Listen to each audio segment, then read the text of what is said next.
I wanted to mention something. I don't think people get this through their understand this. Um,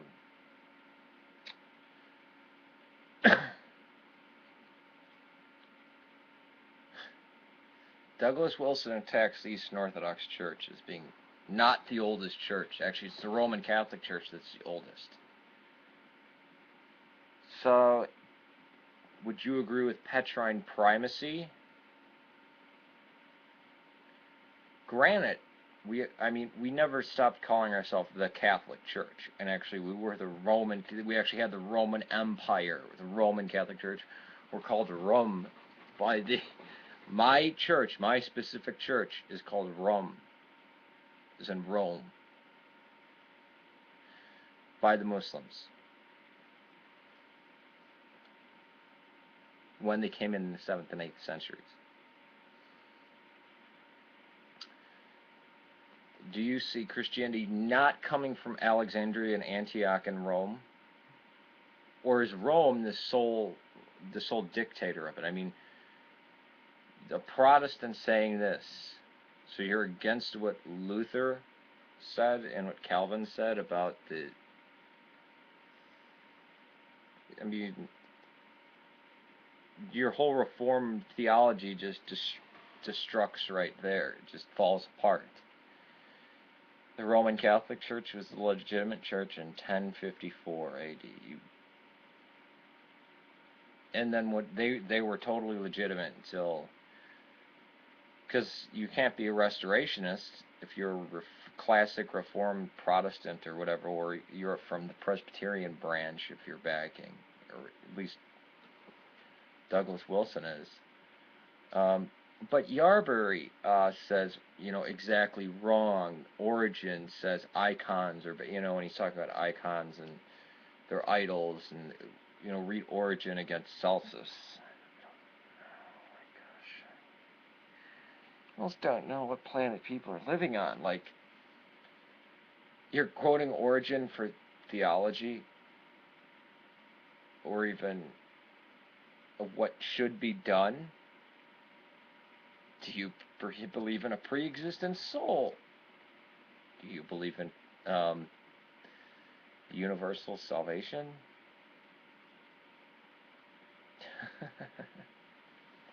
Well, Arius said, or Nestorius said, because he really knew the Bible, right? Because men should castrate themselves correctly. Is that correct? That's a nice way of picking and choosing.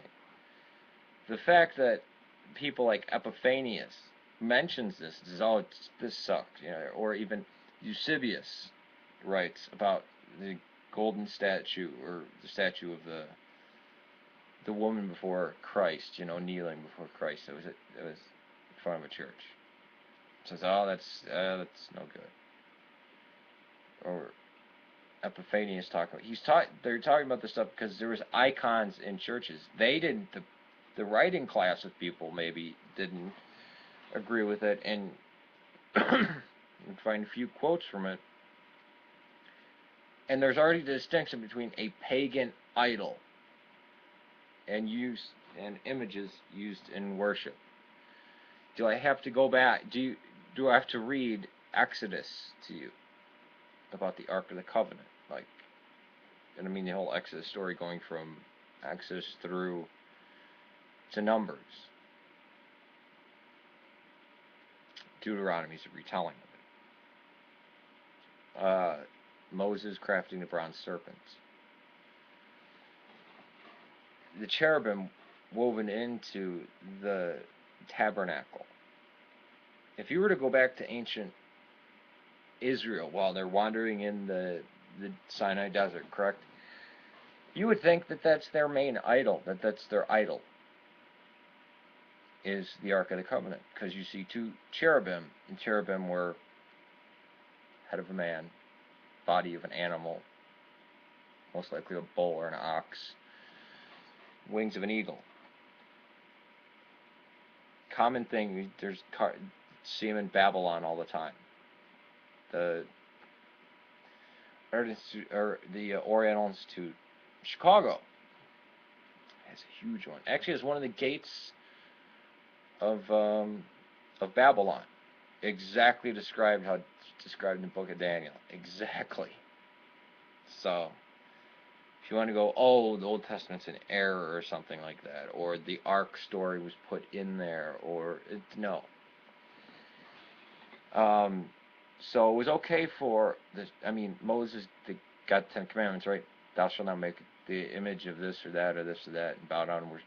Yeah, you can't just pull stuff. Oh, I'm going to take that. Hey, I'll take that or Santeria or voodoo or no. It has to emerge from the tradition of the people carrying down the faith. The oldest archaeological church that they uncovered is covered with icons. Covered with icons, Torah Europos. They actually found a synagogue just a few, I don't even know if it was miles away, covered in iconography. So, looks a lot like the Christians. So, did the Christians get it from the Jews? Or the Israelites at that time? Well, they were Jews by then. And was iconoclasm a reaction against that?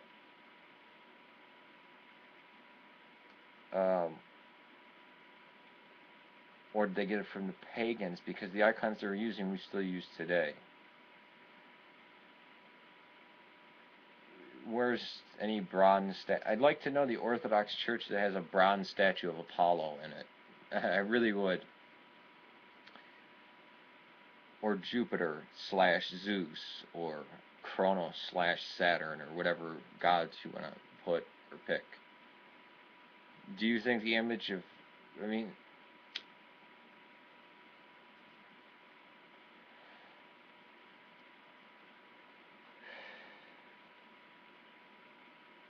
do you equate Christ with Mithra, or what was that cult of Serapis, the female deity of Egypt? I'm blanking on the name. Oh, whatever. No. The oldest churches we find have icons. Icons are used by the ancient Israelites.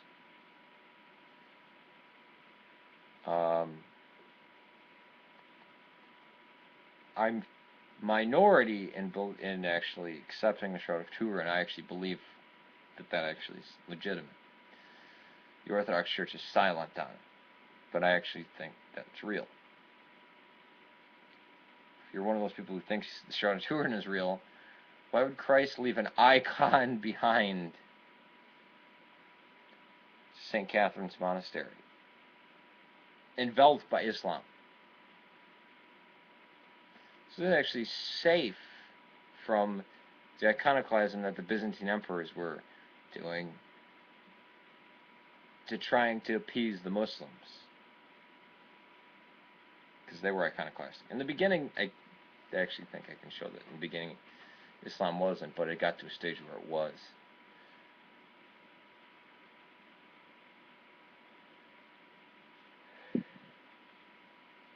It was under Marwan. No, not even Marwan.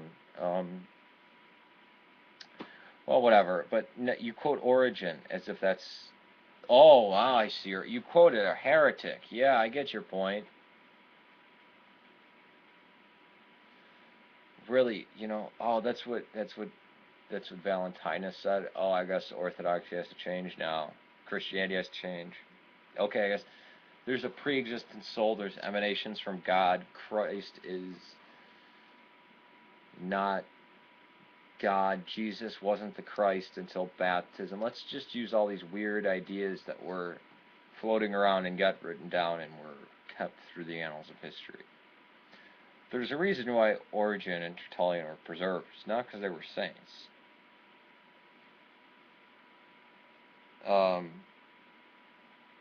Tertullian at one point was considered a good guy, but he went off into Montanism, and he didn't break away from the church. He would be a Montanist within the church. I gotta make such videos like this. It's I think the case against icons does not stand. Now, if somebody says, I don't worship with icons, fine. But condemning them, that's when you get into trouble. Outright condemning them as totally pagan. You could be in full agreement with Second Nicaea and just say, no, I'm not going to pray to any saints, or even the Theotokos, or use icons. Why don't you just cite the Council of Carthage? Like, as if that's legitimate, or what is it, the Council of Orange, or one of these, just any robber, like, take a robber council. See, this robber council, this clearly illegitimate source, which is what you're doing. This illegitimate source said this. See? This guy who you'd never accept. Look, it says in the Quran, so the Orthodox Christian shouldn't, because it says in the Quran.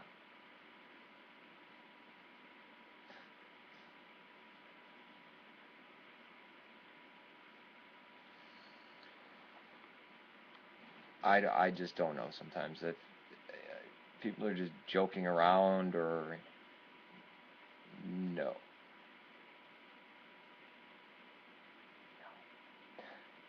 Take it easy. See, Yarberry is one of the people who comments, and don't actually think it's a troll. I'm not going to block him, or her, or whoever this person is. Take it easy. Peace to you, Megatsu, Syria, and Serbia. And please, for those who are suffering or in pain, take it easy. When they came in the 7th and 8th centuries. Do you see Christianity not coming from Alexandria and Antioch and Rome? Or is Rome the sole dictator of it? The Protestants saying this, so you're against what Luther said and what Calvin said about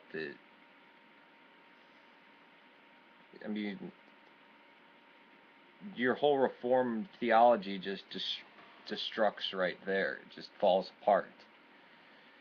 The Roman Catholic Church was the legitimate church in 10.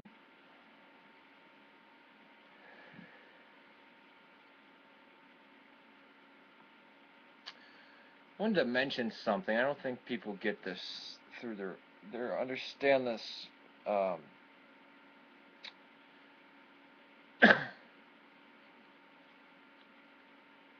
The Catholic Church, and actually we actually had the Roman Empire. The Roman Catholic Church were called Rome by my church. My specific church is called Rome, is in Rome,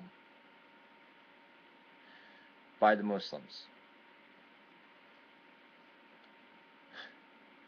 Douglas Wilson attacks the Eastern Orthodox Church as being not the oldest church. Actually, it's the Roman Catholic Church that's the oldest. So, would you agree with Petrine primacy? Granted, we never stopped calling our